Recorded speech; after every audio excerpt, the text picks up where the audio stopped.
Welcome back to Eclectic Soundtrax podcast. Today we've got a very special guest. We've got Luke Revyn. Originally, what's up, guys? What's up, dude? Originally from Hawaii, but you're LA based now. Is that correct? Absolutely. Right. And right before we hopped on, I was complimenting your jacket, man. It takes me back to the old school days of like high school for me and everything, when, you know, the patch jackets and sporting your, we'd always write them on, did you ever do book covers? Are book covers still a thing? We would write our like band name logos all over book covers.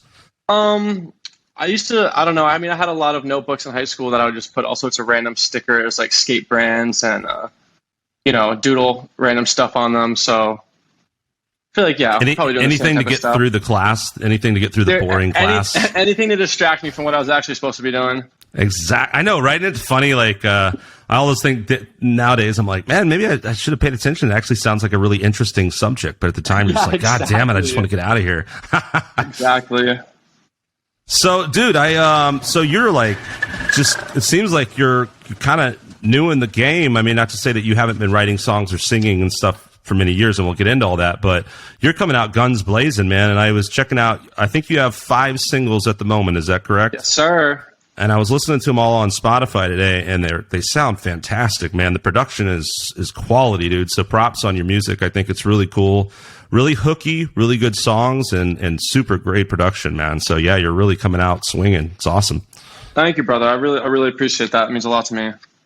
Yeah. So, and so now let's see. I mean, we're only in, it's so weird, right? Because the last few years is just this weird, wait, what year was that? 2018 or 2021? Who knows?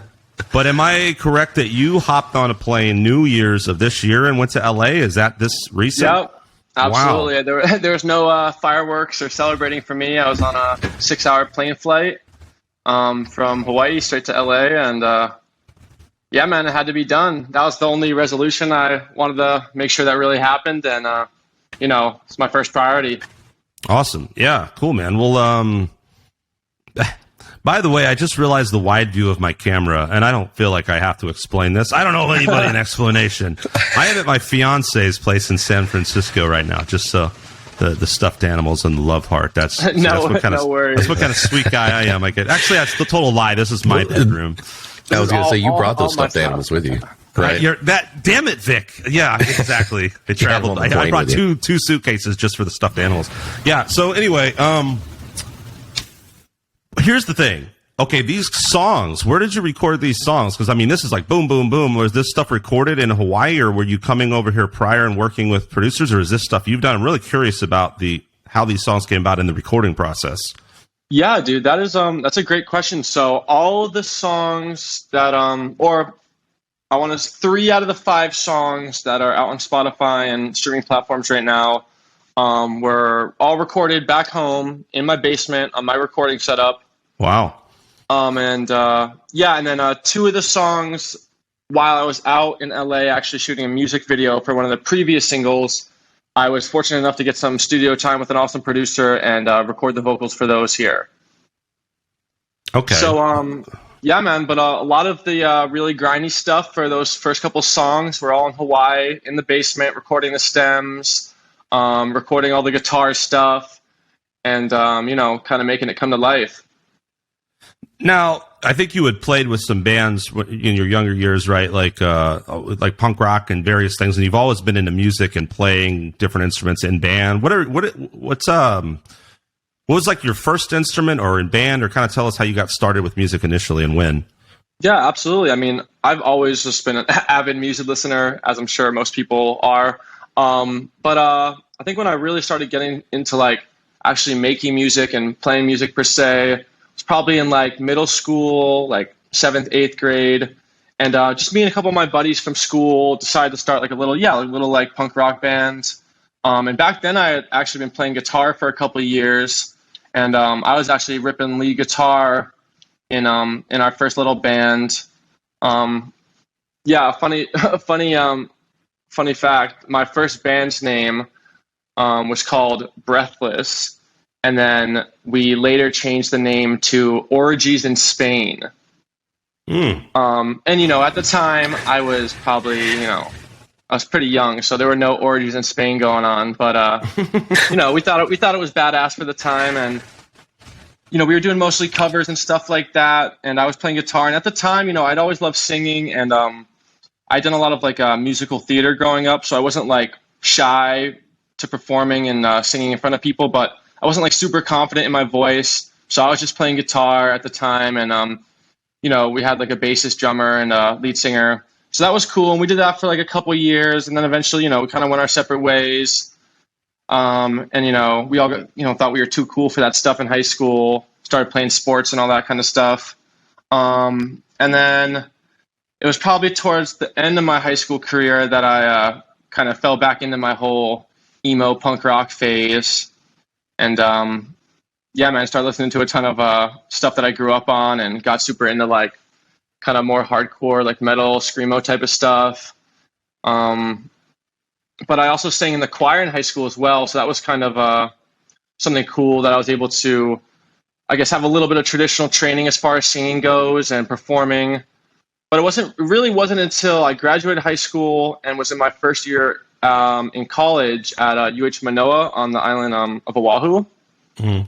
And it really all started with me and a couple of my buddies just, finding YouTube type beats and freestyling little raps. Then one of my buddies got a mic and a little mixing board and started playing around with that kind of stuff, recording like SoundCloud rap demos.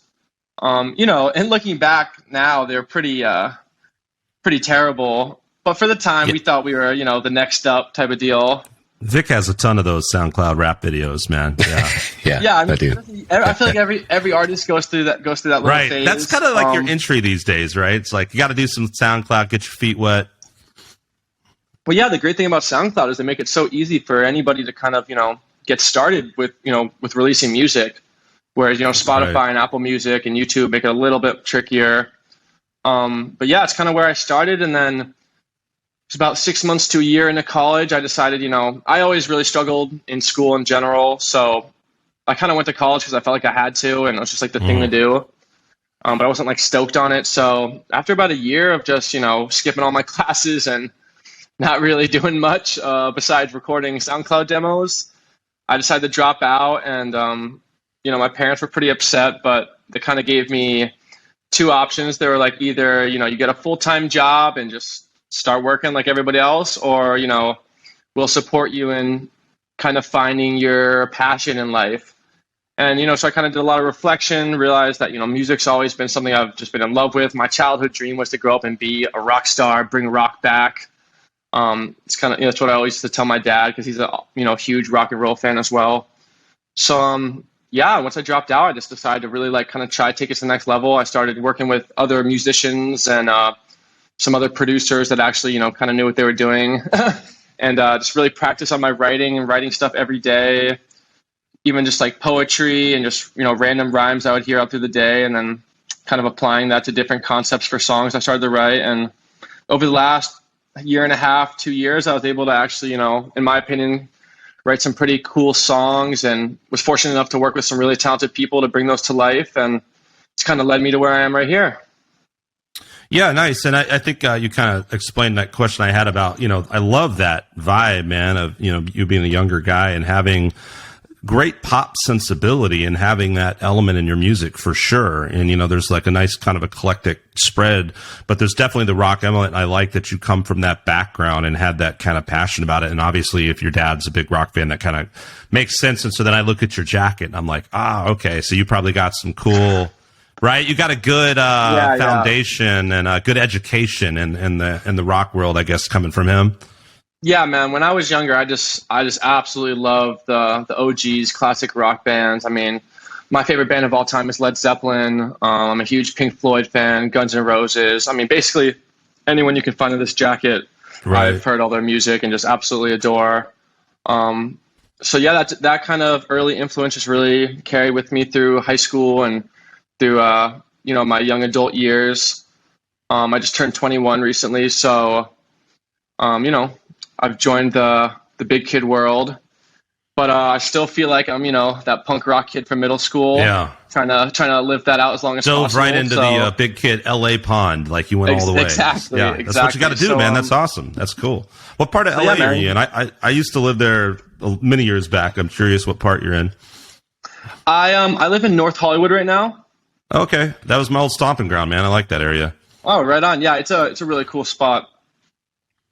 I used to be over off of Burbank and Laurel Canyon. Kind of, I guess that's Valley Village almost in that area.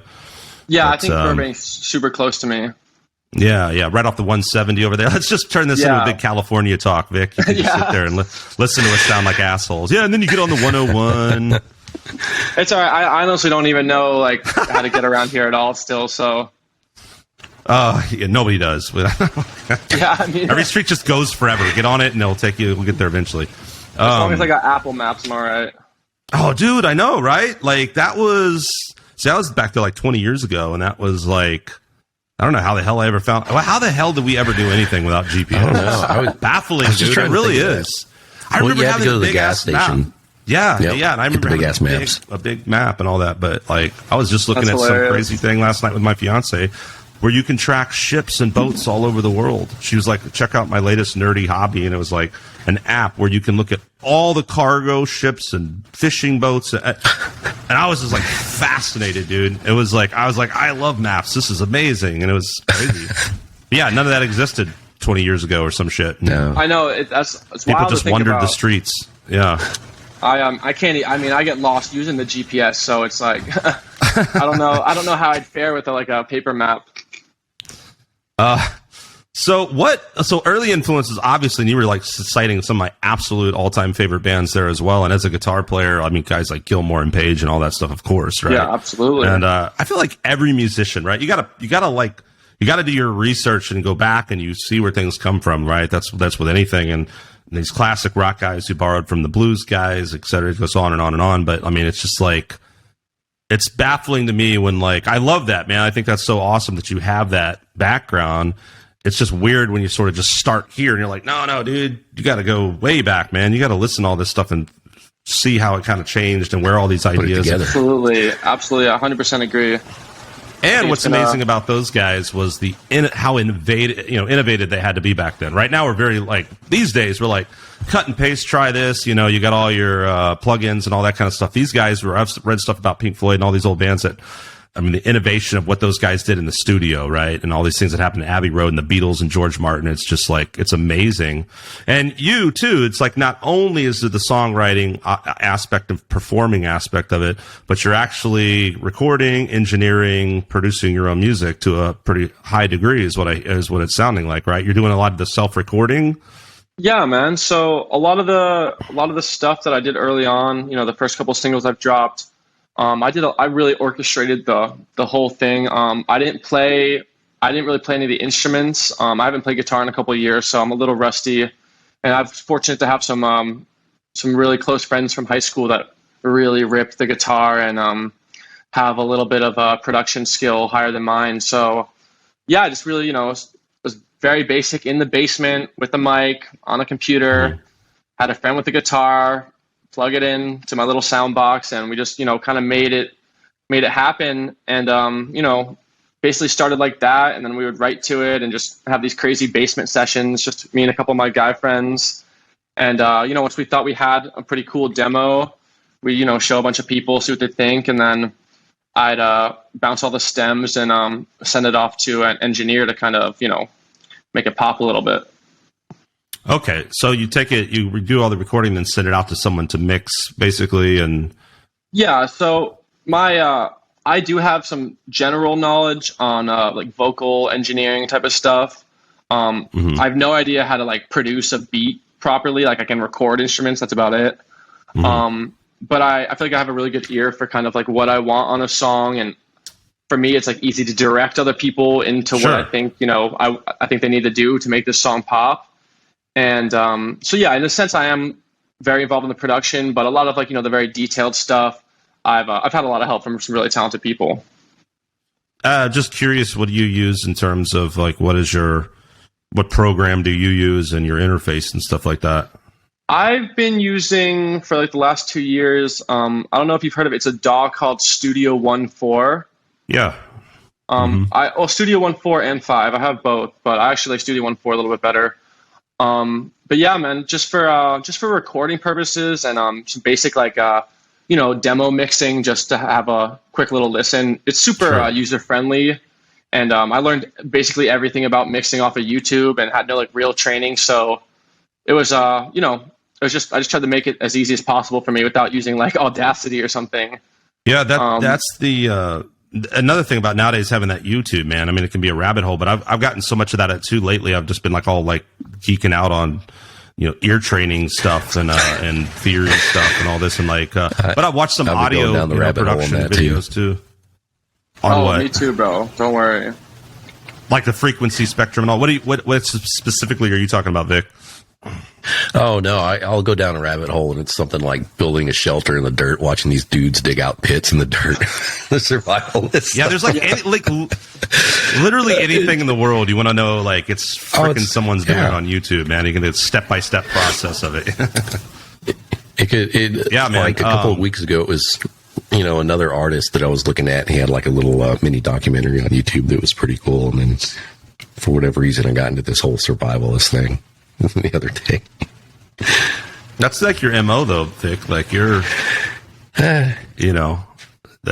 training and aren't you doing like a strongman competition and like in Hawaii? Am I not? Yeah, I'm in Hawaii, right? Of all things, Spartan race. Yeah. Oh wow, that's really awesome. Is that always held in different places, or is this something that is a Hawaii that they always do it there? No, it's all over.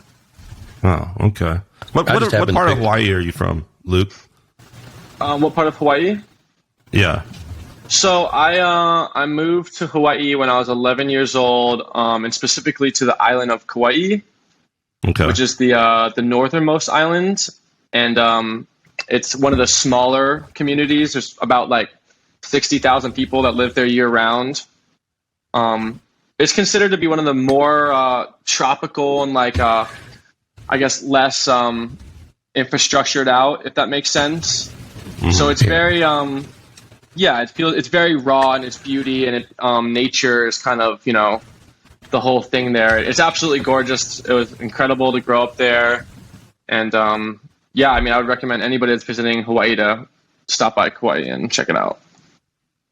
Is that where you're going to be, Vic? No, I'm going to be in Oahu, but I've been wanting to go back and go to like Maui or Kauai. I was going to ask you if you had been there. You have been to Hawaii. I've never been. Yeah, just once. Yeah, a while back. Like, was that military or was that vacation? No, it was for work. For work. Oh, right. Yeah. Okay. Post-military work. Where are you from originally, Luke? I thought you were from Hawaii. Yeah, so I'm actually originally from Jersey on the East Coast. Ah, okay. That explains a lot. I was like, this dude doesn't look like he's from Hawaii. No, yeah. So, I was born in Jersey. My whole dad's side of the family is from Massachusetts. My mom's from Jersey as well. And my parents met in college in Jersey and had me a couple years after they got married. And I grew up there for like I said, my first 11 years. And then we decided to go to do a family vacation out to Hawaii one day, and we just kind of fell in love with the place and made the crazy leap of faith out there, and it's been a wild ride ever since. Cool. Yeah, that's like, I love it's not really a triangle, but I'll call it a triangle. I don't know where it's coming from. I mean, you go Jersey, like you go extremes, right? It's not like used to live in Jersey, but now I live in, Philadelphia, like right down the road. No, You're like Jersey all the way to frickin' Hawaii, all the way to LA. Now, growing up, I mean, you were only a kid, but did you ever go into New York City? I imagine probably so, right? You're kind of hopping a skip. Yeah. I've been to New York a few times. I don't remember it like really vividly, just because I was pretty young at the time. I spent a lot more time in Boston and in Massachusetts. That's because a lot of my dad's side of the family is over there still. Right. And but yeah, I love the East Coast. I think it's really beautiful. The cities over there are awesome, but yeah, I don't know. It's just kind of crazy. I thought of that like that too. East Coast to Hawaii, then up to the West Coast. So a little bit of a triangle. Run the gamut. Yeah. What's next? Alaska? Yeah. You're gonna have to hit Alaska next. Jump. Juneau's biggest new star. That's the one sit. Juneau or Anchorage. That's it. That's my knowledge of Alaskan cities. Yeah, I really don't know much, so my geography is not exactly on point. Jersey's on the other side of the country from LA. That's all you need to know. Yeah, New York and LA. Nothing else matters. Yeah. Austin's cool, I guess. Nashville's pretty happening, man. You ever talk to anybody there? There's a lot of producers in Nashville. Yeah, actually, I want to say I've worked with a producer that was over in Nashville. He's back in LA now, but I worked with the producer from there, and actually, my buddy from high school that I was talking about earlier, who plays a lot of the guitar on a couple of my earlier singles, he goes to school out in Nashville, so he tells me all about that. He says there's a pretty incredible music scene out there. Yeah, that is a business town, and there's a lot of talent. There's a lot of production and songwriting. I've known a lot of people that I met either before LA or out in LA that have migrated either to Nashville or Austin or Vegas. I don't know. I'm about to go to Vegas for my first time here in like a week, and I'm stoked, man. I've heard some cool things about it, but I know that some of those towns, like Nashville and Austin, First time. just got blown. I know, right? It's crazy. So We might not see you again. yeah, dude, Luke, thanks for being our last guest on Eclectic Soundtrax. I'm just going to pull, I'm done, dude. I'm going to go to Vegas and become a showgirl. I don't know. We'll see what happens.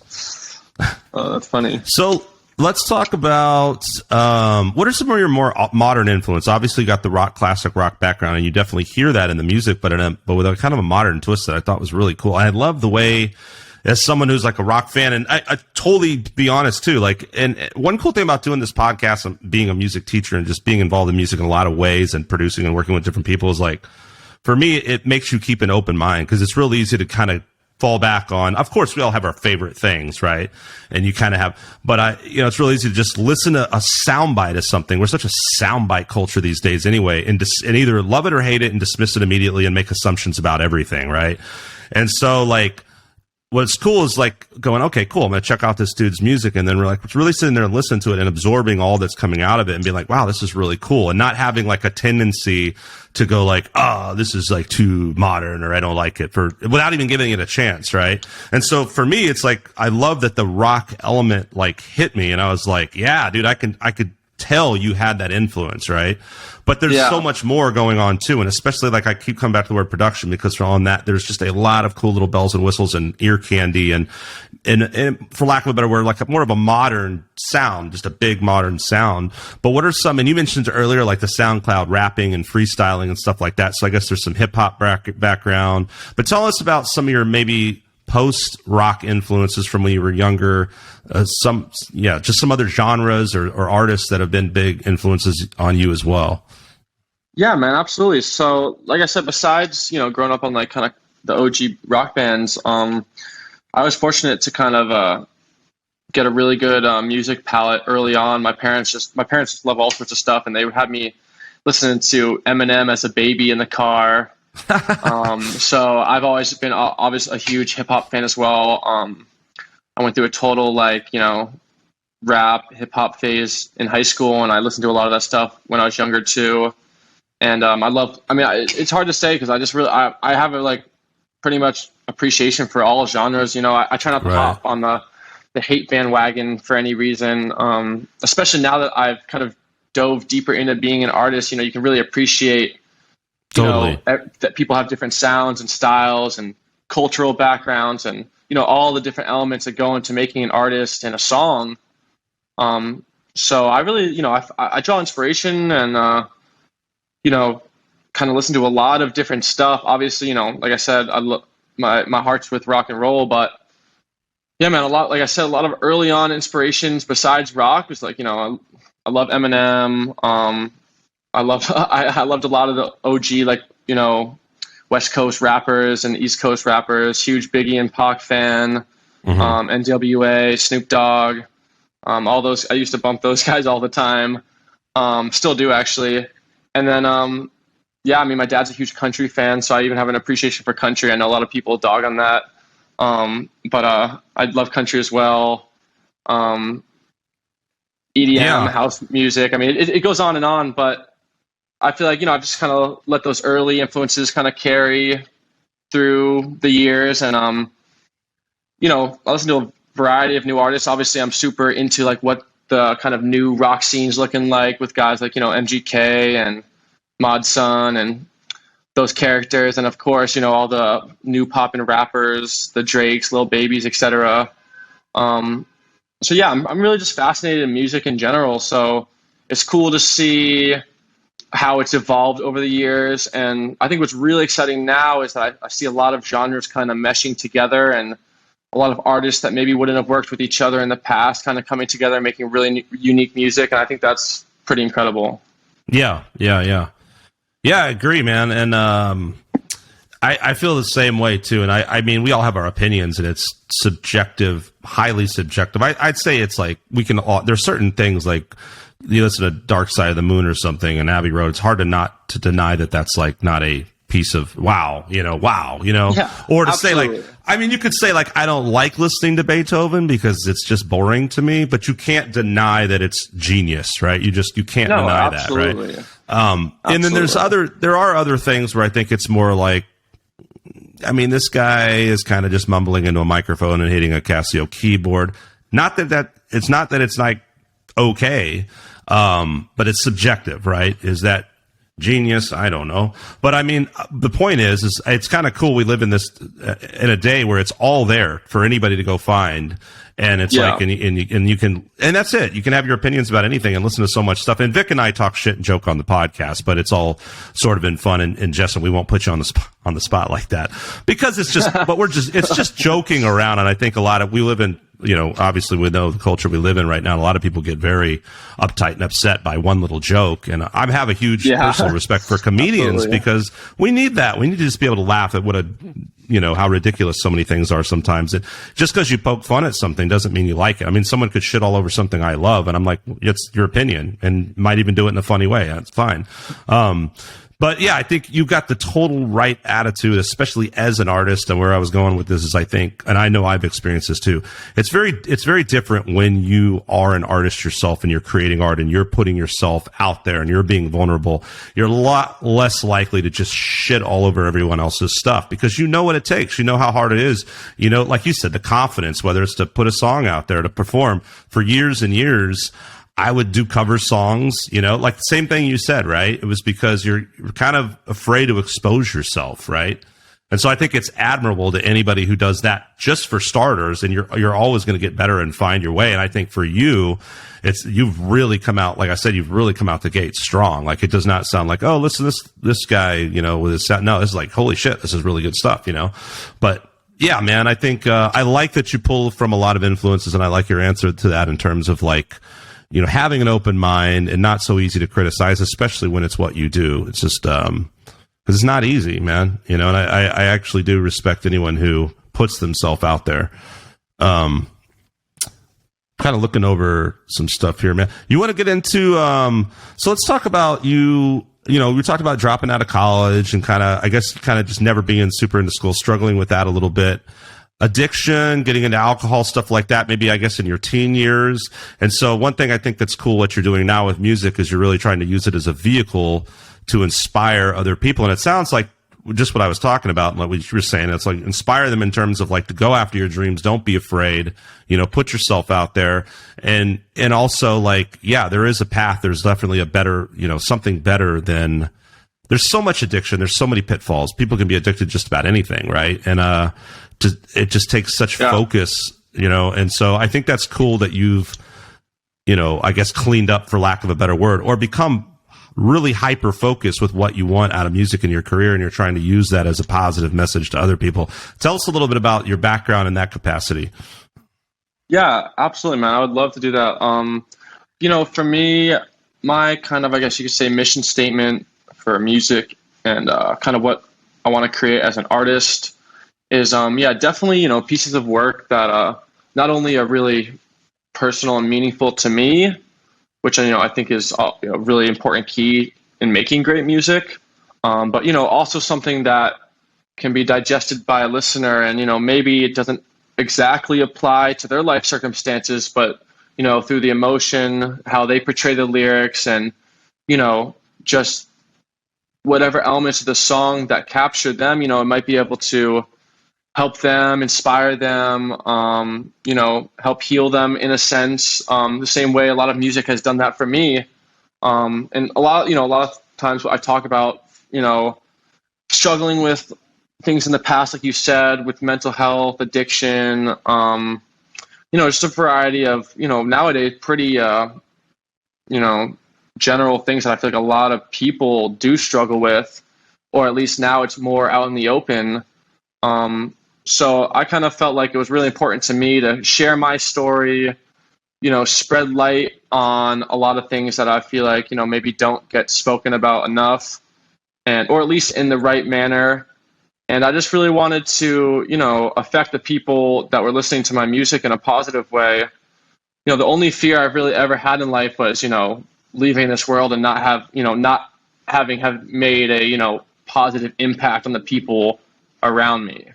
Mm-hmm. So when I really think about it, it's like, for me, the biggest impact on my life and a huge kind of process of my healing and self-growth has been through music, listening to music, making music, writing through a lot of my issues. Writing has been such an incredible thing for me. It's helped me release so much stuff that I didn't even realize I was holding in. Sometimes some of these songs I've written, I bring myself to tears just from writing these lyrics, but it can be such a powerful thing. And I think, when you put that kind of energy to a song, the audience, the listeners, they will resonate with that. And, they can feel where you're coming from. And I know there's a lot of people that struggle with similar issues. And I think it's really important that I, do whatever I can to help them, as, other artists have helped me and other people have helped me. And, I think that's just, for me, that's really the most important thing about doing all this. Yeah, that's awesome, man. This takes me back to kind of what I was ranting on a minute ago, and I'm not really a rant. Vic's heard me rant. I'm trying to not rant today, but, yeah. But not in front of your stuffed animals. Big thing, not in front of my stuff. They're too sensitive, man. Yeah, they're too sensitive. My big thing is and that's why genre is irrelevant, right? I think, and the music itself is subjective, but for me, what I tend to resonate with beyond anything else is kind of what you're talking about. I feel like if it comes from a genuine place, right?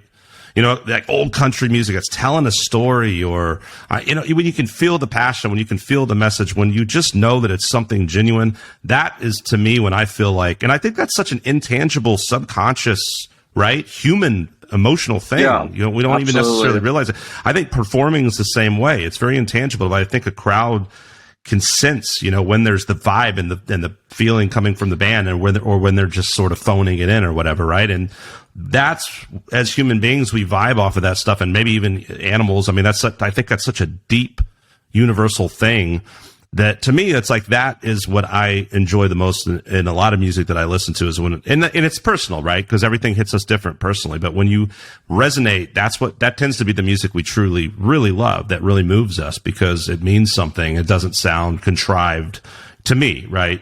And man, so I think absolutely. so having that idea behind your music and that emotion, the emotional quality, like you said, of writing the lyrics, you're automatically, I think, creating the music in a way that is going to resonate, because it's coming from the right place in that manner, right?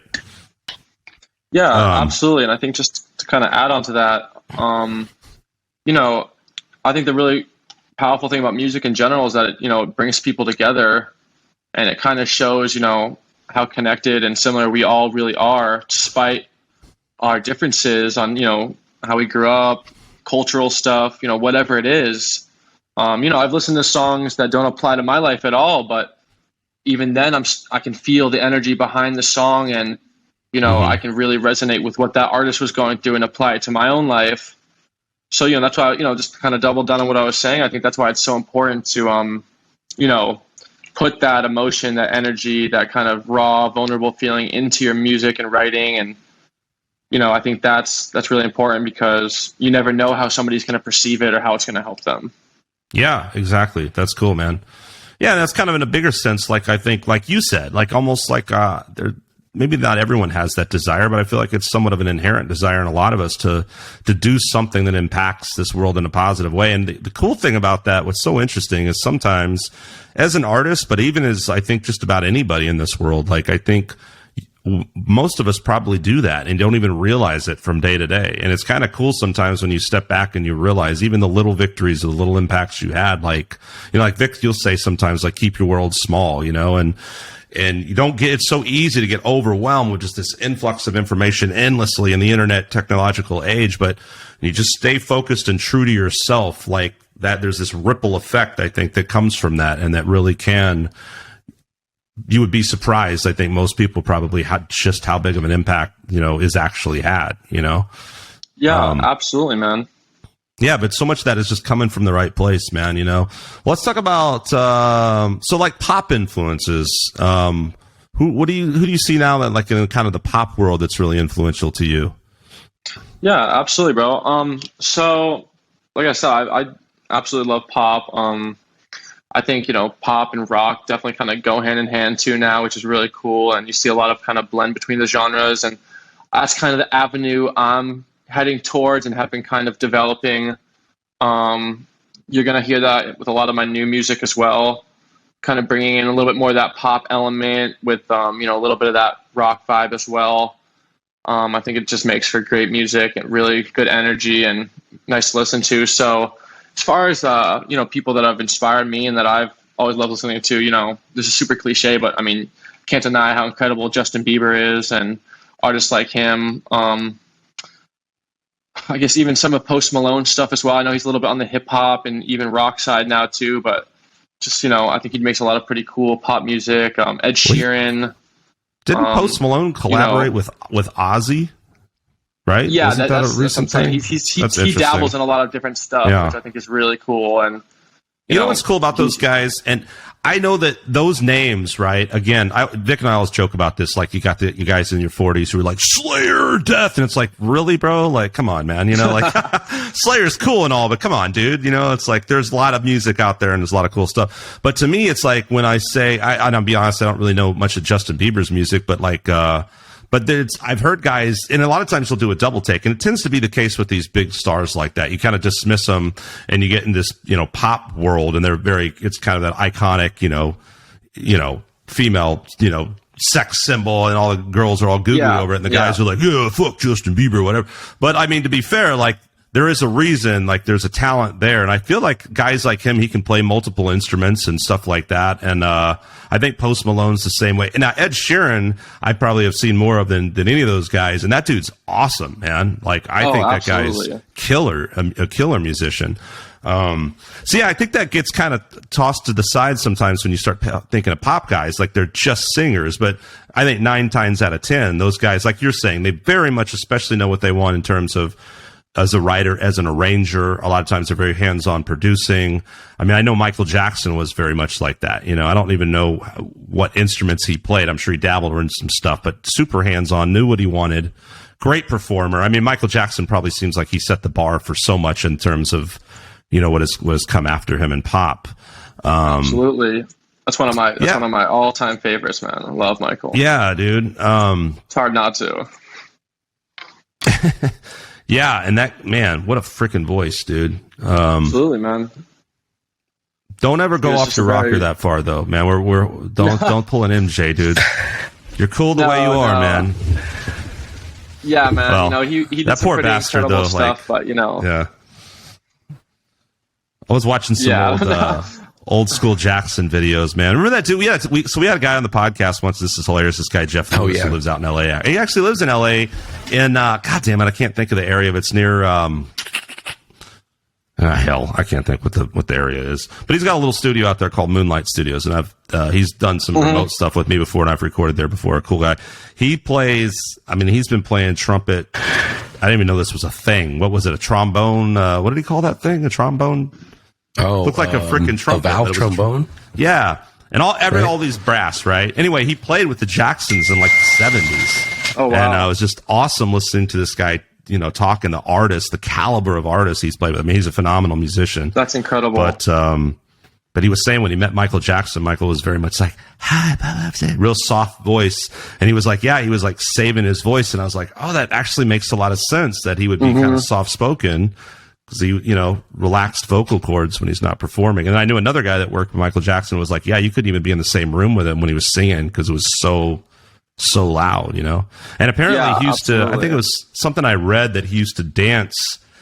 Like they knew when they had a good take because Michael Jackson had a little dance platform or some bullshit where he'd start dancing in the control room, and they're like, "All right, this is the one." I don't know if that's true or not, but it makes for a good MJ story.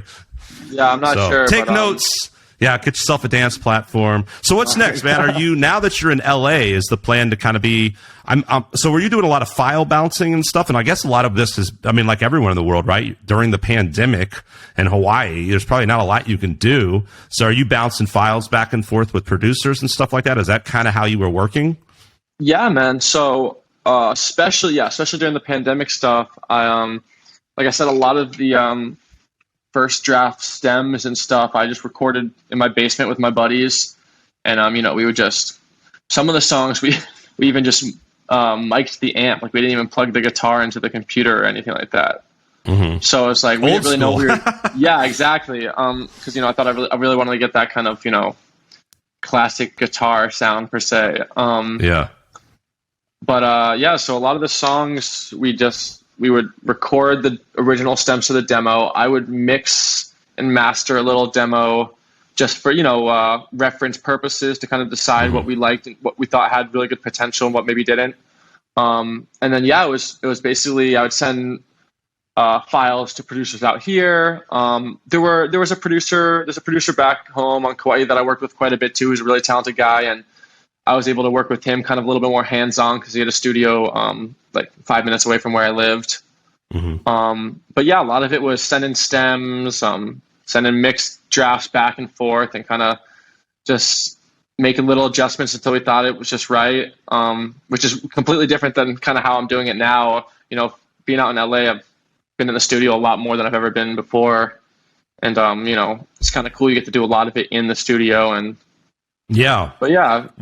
Is there a one particular studio you're working out of, or are you jumping around trying different places? I've been, you know, I'm kind of just going wherever the wind takes me. You know, I'm not like, I don't really have like a set space. I've been going to this pretty cool studio called Very Special, which it's like 20 minutes away from where I am, but some really cool guys over there I've been working with. And, but I've also been to some like kind of home studio setups and some more like smaller private spaces, just where, you know, not like huge spaces, but still have really good equipment and, you know, just get the vibe going. I'm not like, I'm not super picky. It's more just, you know, do I mess with the people I'm working with, and then we'll make something happen. That's it. 100%. You know what I'm saying? Yeah, 100%. It's all about vibe, I think, man. I mean, you obviously got to work with people. I think that's the same way in a band and everything, and just about anything, right? You got to have, of course, there's an expectation of like, okay, like this guy's an engineer, you know, needs to know how to work the gear, and this guy's needs to know how to play guitar, whatever the case may be. But if the vibe isn't right, you know, so I think that's beyond all probably the most important. I want to talk about, you know, you said so you're shooting for an album later this year or what? Yeah, man, that's the goal right now. All right, and is that album going to be all new material, or are you sort of releasing singles that then will culminate into an album? I think kind of what I'm feeling right now would, you know, I'm going to drop hopefully definitely a couple really banging singles over the next couple months to a year, and kind of, you know, put my all into those singles, you know, record really great videos for them, really good content around them, you know, bring those songs to life. And, you know, hopefully after we have a couple really established songs that, you know, I feel really good about, then, yeah, I'd like to make an album out of, you know, with some new material, maybe pick 2-3 of the singles that I think really represent whatever the theme of the album's going to be, and, you know, have those in there. But yeah, you know, hopefully it'll be a lot of new material that I'm going to be working on the next couple of months. What is the order of, what's your latest single? You got a new single coming out. Is it April 28th? Am I right in that date? April 8th. Yeah. My new single is called, 8th. Yeah. My new single is called Another Day. It's coming out April 8th.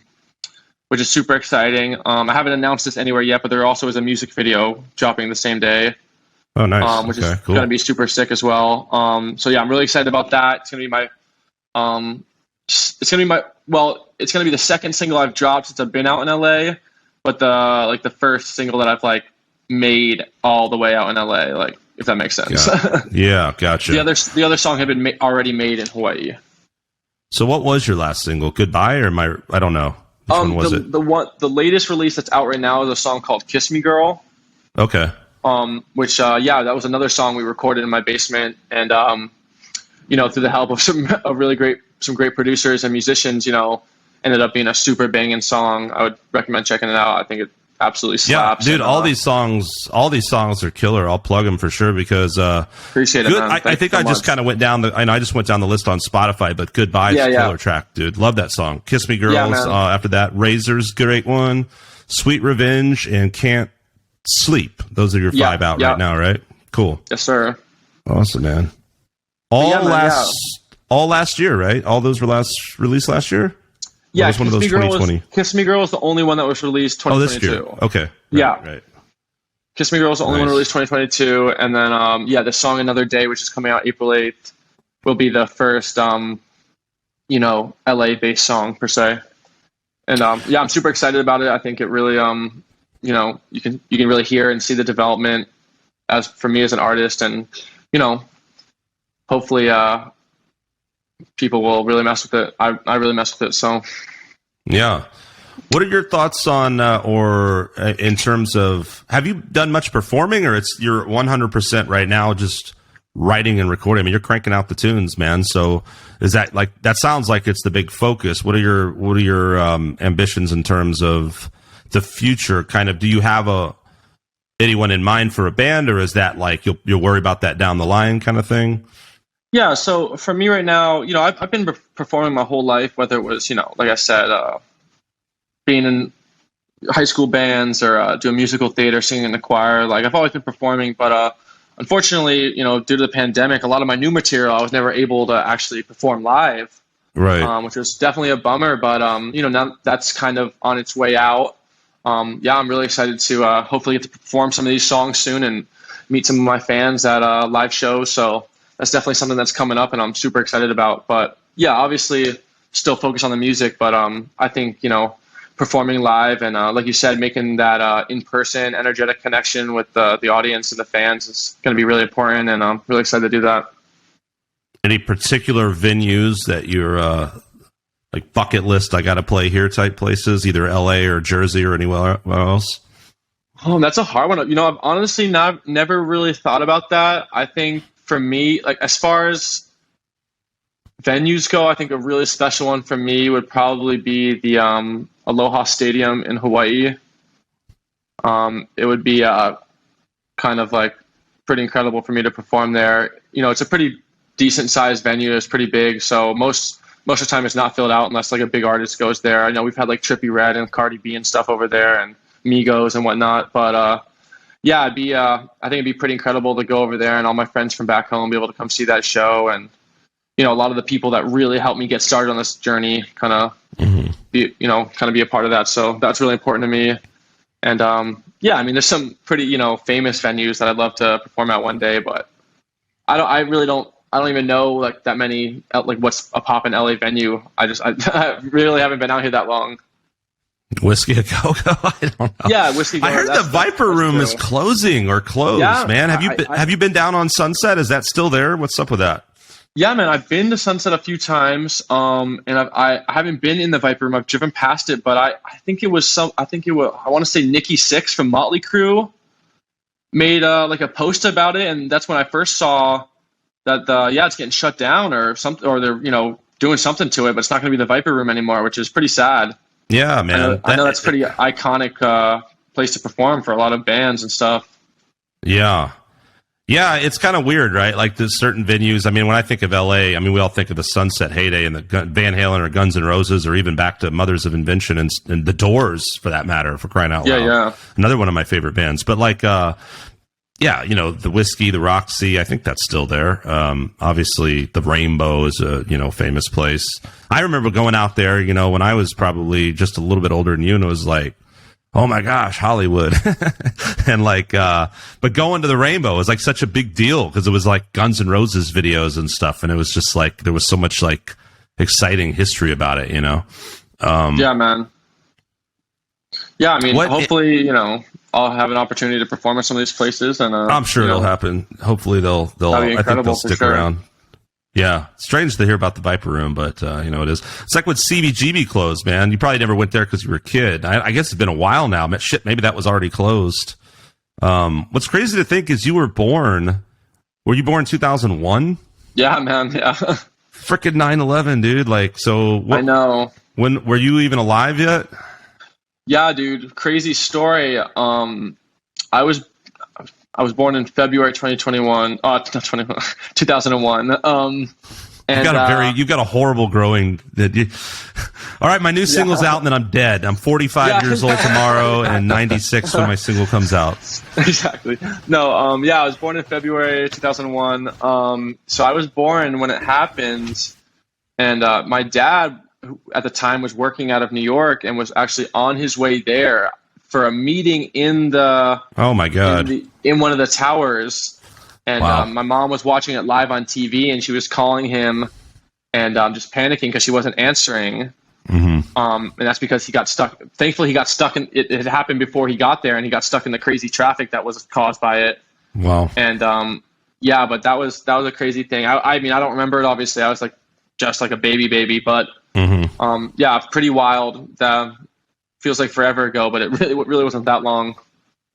It is crazy to think, God, that was over 20 years ago now. I mean, that was, for Vic and I's generation, that was our Pearl Harbor, for lack of a better way of putting it, right? Or the Kennedy assassination. Every generation has some crazy thing. Well, now your generation, I guess. Well, now, I'm looking at what's happening now is everything that was bad in the 20th century has just happened in like 2 years in the 21st century. We had a freaking pandemic. Now we got a dude invading freaking, you know, over in Europe. It's just like, what the hell's going on? All over again. Yeah, right. All of a sudden it's the Cold War again. All this shit you didn't have to grow up with. It's like, I guess like in your generation wasn't like, okay, we're gonna have a bomb shelter, but you know, in case the Russians attack, we gotta hide under our desks. You know, hide under your desk. It'll keep you safe from the nukes. Yeah, man. I mean, I often wonder too. You know, maybe just because media and kind of social media as well is just so much more developed now that it's like you just hear about so much more crazy stuff, so it seems like more is going on, or you know, maybe it was always this much crazy. No, I agree. Shit, you know what I'm saying? Yeah, the world's always been fucking crazy for sure. That's what I'm saying. It's like you just hear about it now, so it's like it seems like way more intense, but it's like it's always been there. But you know what? On that subject, man, I want to come back to the mental illness, like mental health thing. I think a huge percentage of the population, if not everyone, we're all, you know, everyone goes through bouts of depression, but then there's real depression, there's real anxiety, and there's real things. And I always freely talk about my struggles with the same stuff. And I think musicians and artists struggle with a lot. And, you know, I support foundations. There's something in Austin called the Sims Foundation, which has been very instrumental in helping so many musicians and so many people I know personally, and I didn't even know. I was like, oh, wow, they helped you too, and, you know, this kind of stuff. And but I think a big part of that is because we live in this world now where everything is immediate, right at your finger, and there's just so much flying at you all the time. I mean, how could anybody, you know, maintain sanity? You got to get off the grid sometimes, man, and get out and, you know, and I think that comes back to what Vic, you know, was saying about keep your world small and have your things, what you do, and, you know, take care of yourself. You can only do so much, right? But it's so easy to get caught up in this whirlwind. And we just saw it with the whole pandemic, and everyone's fighting and bickering and is an expert on everything. And it's like, of course that's going to drive people mad, you know? And it's a kind of just a byproduct of the times with all the great things that come with technology. That is definitely, one of the not so great things, you know. And so let's talk about that, because I think you talk about this, right, in terms of sort of your generation growing up with this, in this world. Like, that's very hard to deal with, and it's easy to kind of just as a you know, an older generation. I think every older generation hates, you know, the younger generations, because the younger generations have more shit. It's easy; they just have more shit. That's true. But there's always you know, there's always pitfalls that come with all that, right? It comes at a price, I think, and it's certainly, the world is not simpler. It's much more complex, much more demanding in some aspects, and in a different way, right? So Yeah, what's man. your experience in that? And like, how do you help people there? Like, what's your advice on sort of coping with that as a young person? Yeah, absolutely, bro. I would love to talk about that. I think that's actually something I'm like really interests me. So I think as far as technology goes, and especially social media, which I think is probably the biggest factor in the mental health aspect of this conversation. I try not to look at anything in life as neither good nor just bad. There's always somewhat of an in between and a balance to be made there. So for social media specifically, I think it's like anything.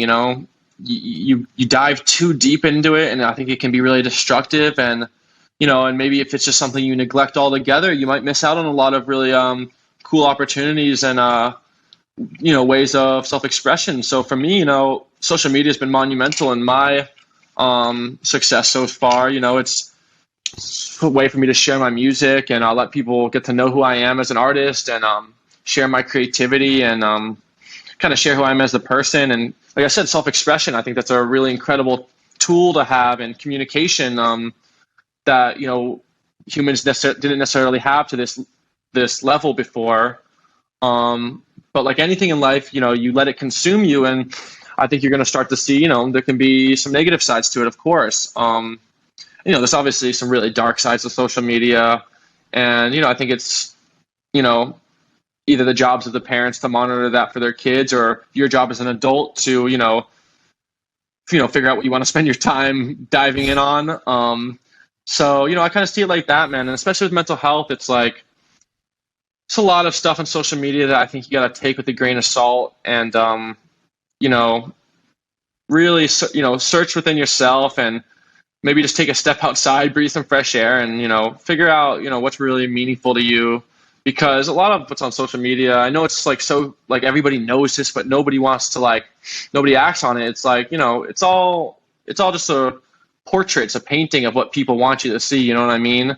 Right. It's like when I don't post pictures of myself crying in bed when I'm depressed. You know what I mean? Maybe some people do, but right. Too many people, I think, do. Like it's. Well, yeah, maybe. Yeah. I think it's like so many people are like, look at every single thing happening in my life every second of the day, and it's like, do we really all need to? Like, it's a product of that reality generation, I think, where everyone, not everyone, but there's a lot of people that live their life that way, and it's just like, man, you need to keep things for yourself. You need to have your own space and time. I think that's important.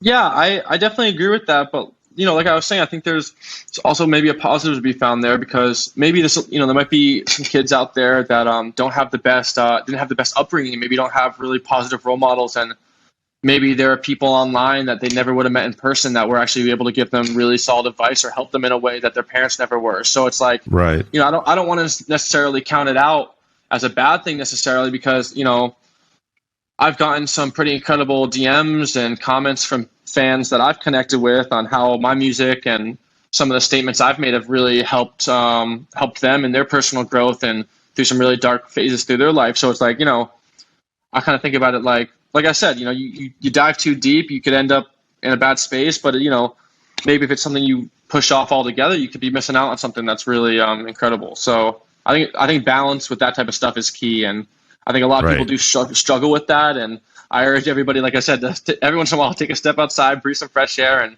evaluate what's really important to you as a person. Right. And especially as an artist, you do tend to have, when you get a social media following and you have fans, I think that it becomes more of, of course, anybody has the right to put anything out there. Well, not anything, but, if you want to show everything that your dog does all day long, that's your right. And people can watch or not. But as an artist, it almost becomes more of a responsibility in a sense. Even if you don't see it that way, because you are, in fact, influencing and connecting with people, right? So that's very powerful, right? And so when you're doing that in that way, and there's something to be gained for them, I think that's great. One thing I was going to ask, we say take a step outside, a deep breath. What are some things you do outside of music? Like, what are your hobbies away from when you're not writing and living this life? Yeah, man. As of recently, it hasn't been much besides. It's been a lot of music.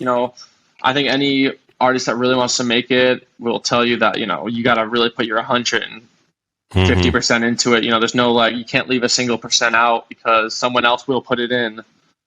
So it's like, really a lot of it has been just music, but a lot of things that I really do enjoy, like I was, growing up in Hawaii, I'm obviously like really fond of the ocean and being outside and nature and, experiencing the world for its natural beauty. It's always been really important to me. So, spending time outside, whether it's hiking or going to the beach or something like that, has always been, something I feel like is good for me, my physical and mental health. And I'm also like on the flip side, I'm really, really nerdy, and I absolutely just am obsessed with like anime and comic books and all sorts of crazy fantasy lores. And so I spend a lot of my time, diving into the YouTube rabbit holes about that type of stuff and watching TV shows and playing video games with my friends. So I in high school too, though I was really into volleyball as well. So I've also been pretty athletic growing up. Played a lot of volleyball in high school, and I got really into fitness and lifting for a while. And that's still something I try to keep within my regiment. Not to as extreme extent as I did in high school, but yeah, man, I think, being active, exploring all sorts of creative sides to yourself, and, like I said, finding a balance in things, for me, that's kind of been really important. But yeah, I don't know, music has just kind of taken over everything. Yeah, no, that's great. Like you said, though, especially right now, you're out there, you're doing it, you're living it, and you got to give it your all. So, I mean, of course, like you're so right about that, man. You have to put every single ounce of everything into it. And, yeah, some of the greatest advice, or I guess just general statement I ever heard was when my grandma said, everything in moderation, right? It's just, yeah, man, balance. So many things are about balance. So Vic, you got anything to add? You look pensive over there now. Vic's like really thinking about on this. Oh no, I was just going through some really cool Stoic quotes that I've run across lately the last few days. Oh, let's get some enlightening quotes right now. So yeah, that whole make your world small, right? I subscribe to the Daily Stoic, so I get all these little Stoic thoughts throughout the day that just kind of help me focus. One I really liked the other day was, we suffer more in imagination than in reality, right? So I thought that was a really cool quote. It's from Seneca. Marcus Aurelius has some really cool stuff too. And then I saw another quote today where somebody said, I think 99% of people's problems can be solved by breathing, keeping quiet, and walking. So I thought that was a cool one. Yeah, man, dude. I think that thing you said about, suffering more in your imagination, that's something I talk about in my music all the time. I have a ton of lyrics about being stuck in your head and, kind of feeling trapped within your own mental psyche.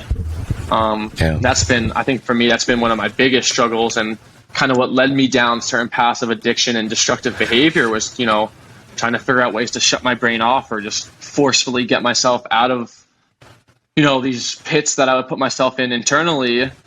And, I think one of the biggest lessons I've learned through music and just through personal growth and, getting a little bit more mature has definitely been, to kind of let yourself, experience more than just what's going on in your head. I mean, it's a lot easier said than done. I know that for a lot of people. I know that for myself.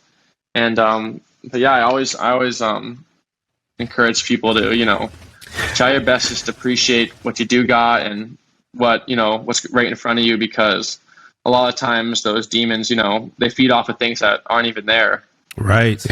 Yeah, exactly. You'll beat yourself when it's almost, it is kind of concocted in your mind. I think I dealt with that a lot in my younger years, and it never goes away. But one thing I've noticed about myself, and this is just a general observation, most of the time if I don't want to do something and I'm kind of beating in my head, I'm like, what are you doing? You're gonna look stupid or this or that, and then I just go do it and go through it. Then you actually come out of that and you feel good, right? And you're like, that wasn't so bad, that was cool. I feel good, I'm glad I sucked it up and did it, and then just stew in this, whatever was going on in my head and not leave the house. And I think it's really important that you just gotta, that's with anything in life. It's like what you did getting on that plane, you just gotta go for it, man.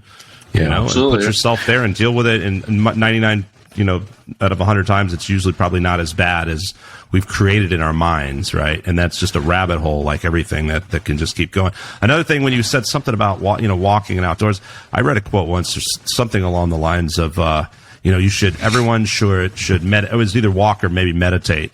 Meditate for 30 minutes a day unless you're too busy. Then you should do it for an hour. And I thought that was such a great quote, because it's so true, right? It's like, because if you can't kind of center yourself, get focused, and figure out what you're trying to do, there is no amount of time. You're never going to have the time, right? Yeah. Marcus Aurelius has a really cool quote. And what's up? Oh, his is, you have the power over your mind, not outside events. Realize this and you will find strength.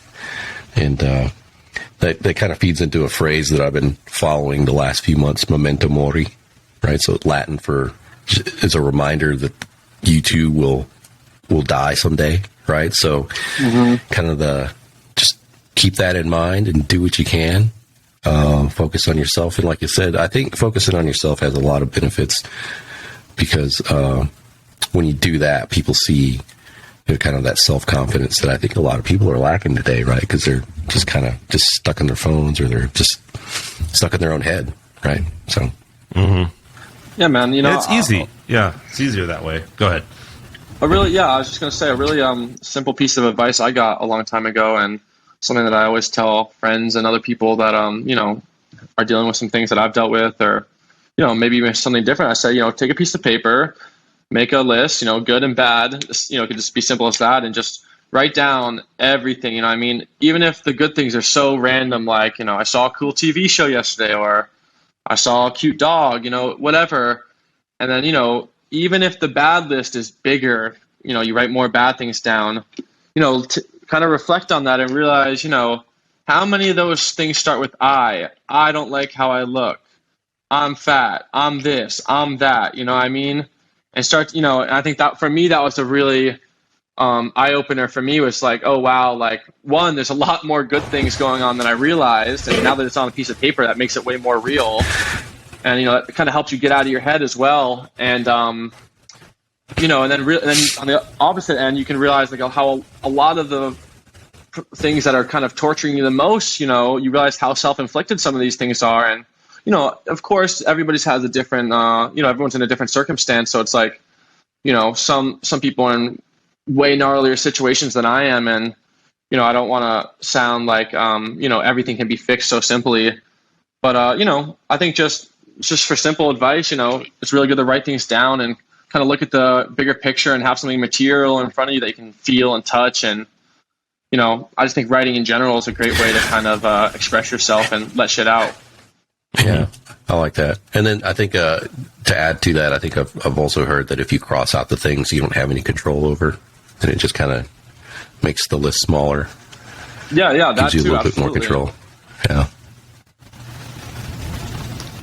Yeah, that was a discovery for me relatively late in the game, and I think it's so right, because like you said, everyone's got shit in their life, and it's easy to look at things black and white all the time. I think we're so guilty of this. Nowadays, point fingers, and immediately everyone's just, I say everyone, this is something I learned from a counselor, like, don't speak so broadly, right? Everyone, this, that. No, it's like some people, sometimes, like, well, it's so easy to just like paint a picture of someone without knowing anything about them, right? Maybe someone hears one song and they have this huge, they don't know you, right? Or me or Vic or anybody. And it's like that realization right there that we're all humans and we're all complicated. We all have good things and bad things and a history and a past. But it was, everything we're talking about, just the discovery and realization that there's so much lives in your own mind, and you actually have way more control than you may ever realize, right? But that it starts with you, and this all kind of bleeds together with sometimes you just got to get outside of your comfort zone, and step outside of yourself, and like you said, write it down or go for a walk or meditate or whatever, and just really kind of sort things out. I think just that release and perspective is a great start. And then when you can develop that realization, like it sounds like you have, about, well, this is what I want, and I can go for it, make this happen. No one's going to stop me but me, right? Yeah, that's absolutely. kind of the idea there.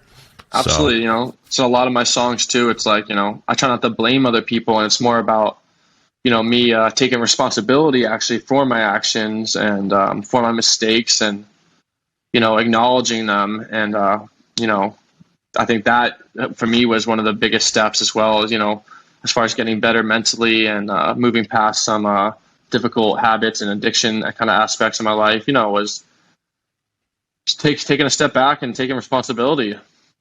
You know what I mean? So like it's, kind of taking control of your own destiny. I think that was a big thing for me. Like, it might not apply to everybody, but it's been a big part of my story. So, something I'm pretty passionate about. Right. Well, cool. We're, I don't know, Vic, I feel like this has been pretty good and pretty concise. And, I've made a commitment to myself to not ramble on forever. Maybe we can wrap it up. But I always like to ask, like, what's your favorite food? I don't know why. I want to know cuisine. Favorite food. Okay. So my mom is super Italian. My dad's super Irish, but I lived in Hawaii. So I have like a couple favorite dishes from like each kind of, haggis spaghetti stuffed in a coconut. No, but I wouldn't combine them. But as far as Hawaii, is it haggis Scottish? Oh, well, whatever. What do I know? Shit. Irish. My bad. Irish. Yeah. Yeah. I mean, I absolutely. We just passed St. Patrick's Day, but I absolutely love corned beef and steamed cabbage with some good old mashed potatoes. I grew up eating eating that stuff with my grandparents and my dad. So absolutely love that. It's one of my favorite foods. And then on my mom's side of the family, they make just incredible pastas. I absolutely love lasagna. I'm like Garfield. Love lasagna. Always been one of my favorite dishes. And but I'm also, since I've lived in Hawaii, I eat a lot of sushi and like raw fish too. So. Oh man, I love sushi. So yeah, good. those are probably my three. Some form of pasta, sushi, and corned beef. Man, this stuff is good. Does your mom, man? Speaking of lasagna, I got to call Sarah in here for a minute. Hold on. But does your mom make like homemade? Like, does she like do the whole straight up? Yeah. She's really traditional with her cooking. She makes. I grew up my whole life with like, family dinners, family home cooked meals. Like, if mom makes dinner, you eat the whole thing. Like, there's no like, you know what I'm saying? Yeah, no, I respect that, man. Yeah, that's just kind of how my parents were raised, and that's kind of how me and my siblings were raised as well. So, yeah, now that I'm out here eating Uber Eats every day, I realize how much I miss my mom's home cooking. Dude, like kids are the worst. Because when you're like a kid will be like, I want McDonald's and I want your home cook, exactly. And then you're just like, dude, McDonald's is crap, bro. Like, I know. You'll appreciate this food you're not wanting one day. That's marketing that got you. I feel so bad for all those years of complaining, and now I'm like, please take me back. Yeah, please cook for me. Exactly. Man, I got to hang on a sec here. Let's see if she complies. I'm trying to text. This is ridiculous. Like, since you mentioned lasagna, hold on. Here we go. We're down a rabbit hole. Yeah, lasagna. It's either going to be like food or it's bad movies that are good. Like movies that are so bad they're good. Those are usually the questions that pop up. That's a good one. Yeah, I was thinking another question we could probably ask is, what's your favorite movie soundtrack?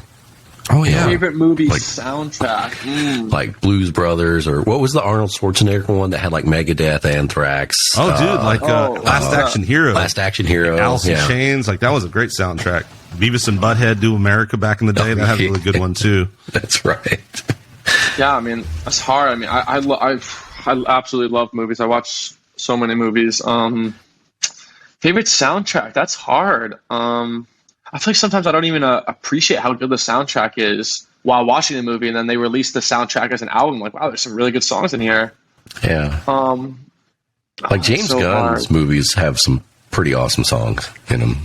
Just all the Guardians of the Galaxy. Yeah. Yeah, absolutely. It's cool when really modern movies, have some like real good old school songs thrown in there and some classic hits. I think that's absolutely incredible. I just watched the new Batman movie, which had actually a pretty cool soundtrack. They had like Nirvana in there as like the main theme song. I think I heard about that. Who is the new Batman? Who's playing Robert Pattinson. Okay. The guy from Twilight. Oh, yeah, sure. Yeah. All right, you ready for this? We'll get back on this subject, but you guys ready for this? This is amazing. Yeah. This is amazing. I'm going to knock my microphone over. Oh, fuck it. We're advertising for somebody. Shit. Look at this thing. Look at this. Whoa, what are we looking at here? 12 serves 12. Where'd you get that thing? My fiance, I guess, didn't realize she was going to be feeding an army and like just ordered this lasagna that like she thought like yeah, look at that. Oh my God. There you go. That's how you should. I'm not fucking around with this. I cannot I cannot wait to dig into that, dude. It looks amazing. I'm actually going to make it like I'm actually going to try. I'm going to try to see if we can eat that whole thing. Anyway, you said lasagna, and I was like, dude, I'm about to. Now that's not your mother's lasagna. I know. I get that. Hey, dude, it's all I get the Costco lasagna all the time. That stuff's good. Yeah, it is, man. Yeah, Vic. So soundtracks. Start checking out some soundtracks, dude. That's one thing I like got more and more into, as well as just like film scores, man. Yeah. There's so many fantastic film scores out there, and it's cool too because like bands. I love band like when they open. You know, Metallica opens every show now with "Ecstasy of Gold" by Ennio Morricone. I think is his name. I always have a. And that dude did the Hateful Eight soundtrack and won an Academy Award. Then he like died a few years later. But that dude was famous for. Here's something for you: spaghetti westerns. Right? He was a famous composer with all those classic spaghetti westerns, including. You know why they're called spaghetti westerns? Did we talk about this? I don't think we talked about it, but so they were called spaghetti. Filmed. Yeah, because they filmed them in Italy because it was cheaper, and so they ended up getting the title Spaghetti Western. I never knew that. It's kind of cool. Well, there's that whole bit on that last Tarantino movie, Once Upon a Time in Hollywood, where Rick Dalton goes to Italy to film a western, right? And some other really? Movies. Is that Leonardo DiCaprio? Yeah. Is that DiCaprio? Yeah. Dude, I love that. The best scene I thought in that movie was like Tarantino is so good at building suspense. Like when he went to the trailer, or we went into the Manson. Have you seen that movie? I'm guessing maybe not.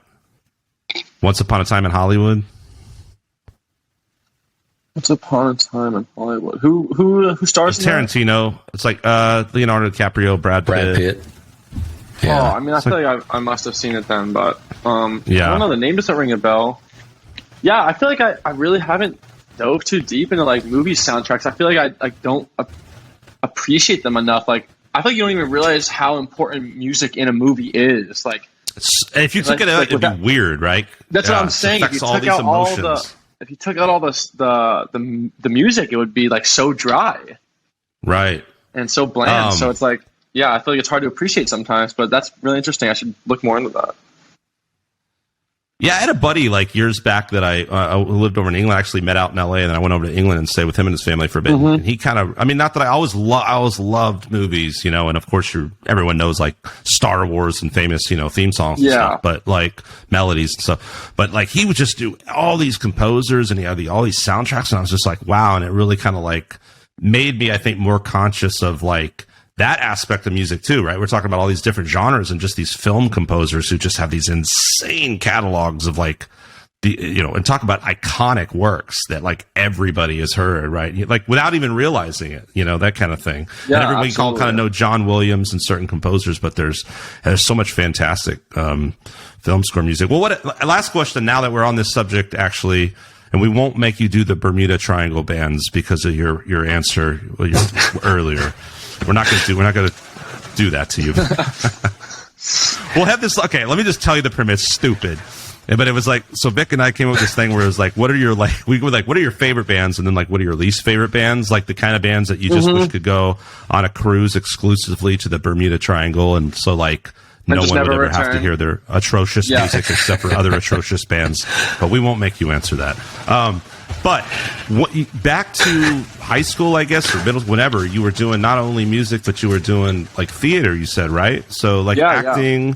Were you like inspired by, because I know I did a little of that early in high school, and I regret to say, like so many classes, I didn't really pay attention. It was like kind of goof off time, but we did some plays and watched some musicals and stuff. Were you inspired by musicals and that type of art form too? And that kind of music? Think, before I kind of really like wanted to be like a singer / performer in the music world, my kind of first childhood dream was actually to be an actor, like a movie star. So my kind of, I've always been super ambitious with, the stuff I'm into. So it's like, even when I was like really young, I was like, oh, like if I'm going to be a movie star, like I got to start doing plays now. Like, so I got really into doing like, theater, and that kind of led me into musical theater. And, but yeah, man, that was like kind of my first like real dive into, performing music live and, learning about like music arrangements and, that's kind of my first experience with entertaining in general. Besides like putting on like little plays in the living room for my parents when I was like, 9 years old. But, yeah, man, I absolutely love theater. I love Broadway and stuff like that. I don't know if you guys have ever listened to like the Hamilton stuff. I've heard a little bit of Hamilton. Yeah, it's cool. Yeah, that's an incredible project and play and story in general. So yeah, I mean, that's definitely been something that I've always really loved, and have a lot of appreciation for it. Something I discovered, like I said, when I was in high school, I don't think I was ready for. I was kind of goof around and not really pay that much attention. But but I did always enjoy like entertaining. So I did like the times that we were on stage. But I think you get so much out of that. And later down the line, right, and actually going to New York and Broadway finally and seeing some stuff and like Book of Mormon. Have you seen that one? Like from the South Park guys? Oh my God, dude. That is one of the funniest damn things I've ever seen, and the music is absolutely brilliant. But when I watched that, and then I never saw any stuff when I was younger. I think I saw the Nutcracker when I was a kid, but like, a Mozart opera or, Phantom of the Opera or something. I haven't seen a lot of Broadway stuff, but just from actually the few musicals that I've seen, and I would highly recommend Book of Mormon, the few that I've seen, and then also from like having students that were like great natural singers, and kind of working with them and actually learning some of the stuff for like auditions and stuff. I was like, dude, it is such high level. The compositions are so phenomenal because you're moving with everything, and there's just modulations and key changes. And so I actually think for someone like you, I would almost think, even if it was subconscious, you probably got some pretty cool stuff, not only from the entertaining aspect of that, but just from having that type of music seep into you now. Absolutely. In your arranging of your own music. I think you have, even in a simple, compact pop song, there's a lot of interesting ear candy and elements happening. And I think that's what Broadway, that kind of composing really does well, right? Because you have Absolutely. to, right? Well, it teaches I have you a lot. High level of respect for that. Yeah. It teaches you a lot without, maybe even at the time you don't even realize it. But you're not only are you singing and moving and dancing and doing all this choreographed stuff, and obviously performing in front of people, which is, I think, breaking that fear of being in front of people. For me at a young age, it's just been like such a good thing in my life, throughout everything I've done. Yeah, for the music specifically, man, you learn about harmonies and singing different keys and matching pitch and tone.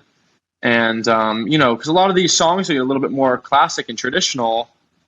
But, a lot of these elements that make a great classic song are still things that you put into a great pop song. When I record, a pop punk, pop rock, alternative song, I'll have harmonies in there, and I'll add different vocal layers, and sometimes I'll do high harmonies and low harmonies, and these are things that go into adding dimension and dynamic to a song that might already have great lyrics, but to give it that really powerful, wide, big feeling that you might want, especially for a chorus or a hook, you want to add things like that, and that's stuff I've been kind of preemptively learning since I was a little kid, and I think that definitely played a huge role into my ability to kind of make these songs come to life without really knowing traditionally what I was doing. Yeah, If yeah, that, if that I think makes so, sense. man. I Yeah, think, it a lot of absolutely those makes sense. skills get instilled in you. Yeah, 100%. And I think that's awesome, man, and super relevant, dude. Let's see. Best place. You got a website? Is it a .com? I looked at it earlier, but I forgot if it was. Is it LukeReyvn.com? What's your website? Yeah. So my my official website is just lukereyvn.com. I spell Reyvn Reyvn, but it's pronounced like the bird. So in case anybody gets confused. So yeah, just lukereyvn.com, and then you can find me on basically all socials: Instagram, Twitter, Facebook, TikTok, all streaming platforms. All the same at Luke Reyvn. So yeah, pretty simple. And the new single that comes out April 8th, you said, right? Yes, sir. April 8th. What's the name of that track? That song is called Another Day. Yeah, it's a pretty incredible single, and I'm super excited for everybody to hear it. Right. Another Day, single being released with a music video. You heard it here first, maybe. Who knows when this will come out? I think we'll try to get this out before April 8th. Yeah, so, we'll see how relevant that piece was. But Luke Reyvn, I'm glad you spelled that. Luke Reyvn, Reyvn, everybody. Go check out his music on whatever platform you listen to. Really, really cool stuff, man. New single coming out April 8th. Looking forward to that in the video. And dude, best of luck and success to you, man. Like, cool story. Really dig your tunes. It was a pleasure having you on here. Thanks for coming on and talking to us, man. Yeah, thank you so much, you guys. It was an absolute honor, and had a great time. Cool, man. When I'm on tour in Jersey, I'm gonna let me know what your mom's number is so I can go get some homemade lasagna. I might still be full from this lasagna, but yeah, you might still be digesting that, but that's hold me for the whole thing. Yeah, I got cool. you. All right, everybody. That concludes another episode of Eclectic Soundtrax podcast with Skunk Manhattan and Victor Ramos. Be good. Take care of yourselves. Until next time. Later. Hey folks, that concludes another episode of the podcast. Guest links will be available in the show notes. We'd like to thank our friends at Top Shelf Music for showcasing the podcast on their site. Be sure and check them out at topshelfmusicmag.com for the latest music news, reviews, and events. We'd also like to thank the folks over at Tragan Guitars, Godin Guitars, Ernie Ball Strings, and 5 Iron Woodworks. Have a great week and catch you on the next one.